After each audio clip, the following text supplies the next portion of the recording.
সালামু আলাইকুম। পঞ্চম শ্রেণী ইসলাম শিক্ষা বই নিয়ে ধারাবাহিকভাবে আলোচনা করছিলাম। তার ধারাবাহিকতা এখন তোমাদের সাথে 32 নম্বর পৃষ্ঠাটি নিয়ে আলোচনা করব। সূরা আল কাউসার।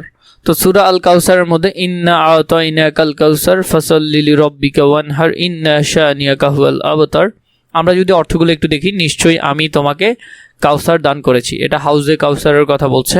সুতরাং তোমার প্রতিপালকের উদ্দেশ্যে সালাত আদায় করো এবং কোরবানি করো। তো তাহলে এখানে কোরবানি এবং নামাজ দুইটা সম্পর্কেই বলেছে। নিশ্চয়ই তোমার প্রতি বিদ্বেষ পোষণকারী নির্বংশ, মানে যারা আমাদের নবী সম্পর্কে বিদ্বেষ পোষণ করেছে ওদেরকে আল্লাহ নির্বংশ বলেছে।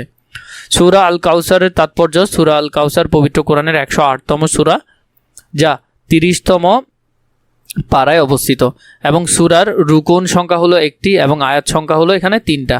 সূরাটি মক্কায় অবতীর্ণত হয়। আল কাউসার অর্থাৎ অপুরন্ত কল্যাণ। এই সূরার নাহারও বলা হয়, এই সূরাকে সূরা নাহারও বলা হয়।